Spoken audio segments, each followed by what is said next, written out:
Hi guys! It's me again, Mrs. B. And for today's video, tara at mag-room tour dito sa Peninsula Hotel sa Hong Kong. Tignan nyo naman, sa lobby pa lang, napakaganda at parang palasyo ang datingan. Pang ilang balik na nga namin to sa Hong Kong, pero ngayon lang kami nag-check-in dito sa Peninsula kasi nga medyo pricey ang rate ng mga kwarto dito. Ha? Vlog! Hi! Sayo muna, hi guys! Hi guys! Hi guys. My name is Camila. Dahil nga sobrang pagod kami sa first night namin, hindi ko na nakuwang mag-video at ayan si Hermana. Galing nga siyang swimming pool at tinintay namin siya sa lobby. Ito nga pala guys yung itsura na swimming pool ng Peninsula Hotel. Tignan nyo naman, sobrang ganda. Hindi na nga kami nakapag-swimming ni CPS kasi naman may monthly period si Mrs. B.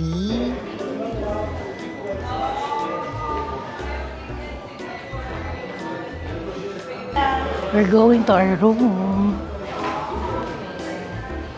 Ganda. Talagang nakaka-amaze ang ganda ng The Peninsula Hotel. At guys, kung tatanungin nyo kung anong floor ang pinili namin, nasa 17th floor pala kami. 17th floor nga pala ang pinaka-best at pinakamagandang view kung mag-check-in ka dito sa Peninsula. Andito ka na lang din, di lubos-lubusin mo na. At kung gusto nyo nga malaman ang price, i-check nyo na lang sa any booking sites. Makikita nyo ang price. Pero guys, sinasabi ko sa inyo, worth it naman talaga pag dito kayo nagstay.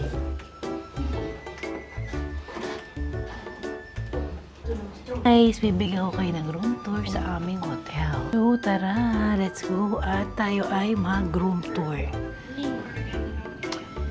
So, ayan ang aming room. Welcome to the Peninsula, guys. Pagpasok mo, ito ang kanilang, wow, CR. Marami na nga rin akong napag-check-inan at na-experience ng hotel, pero isa itong The Peninsula sa Hong Kong ang masasabi ko talaga na mapapawaw ka. Sa CR pa lang, napakaganda, malinis at napakabango. Tapos, tingnan naman ang beds. Sobrang quality at ang kakapal ng comforter. Diyos ko, pag nahiga ka dyan, talagang makakatulog ka, ilang segundo pa lang na nakakalipas. Ayan ang bed. Say hi, Camila! Umaba ka na dun. Card.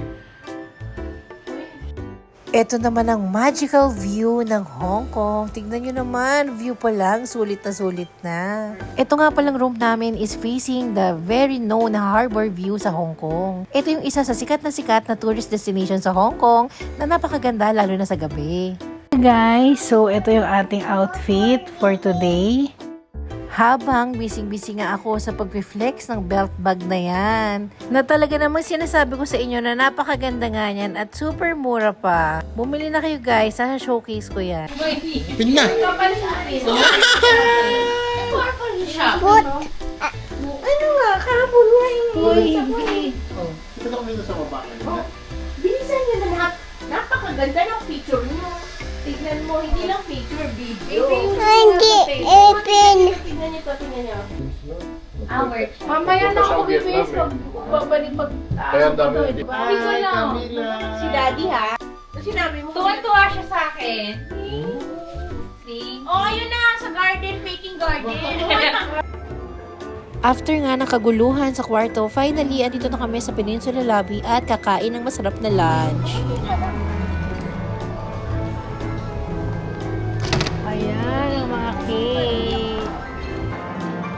Ayan, oh. Pa-relax muna dito ha, sa Peninsula. Kaya nila talaga ulit eh. Ito, di mo ito.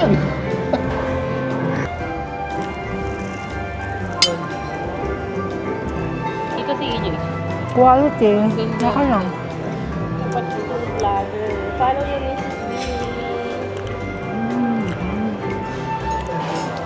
Thank you. Sarap. Trivia lang guys ha, sa tuwing nagta-travel pala kami, talagang all out kami sa food. Kasi yan talaga yung reason kung ba't kami nagta-travel, to try different food, mag-food trip, at matikman ng mga special dishes sa ibang bansa na wala sa atin. Oh, it could be the blueberry chocolate and the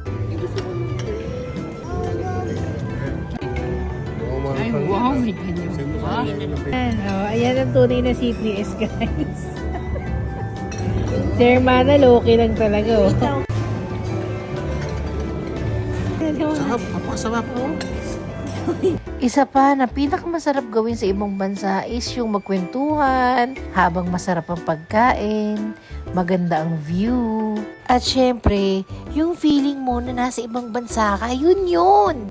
Tapos yung may ganito kang kasasarap na cakes na in-order at titikman mo, talagang mapapa-thank you Lord ka na lang.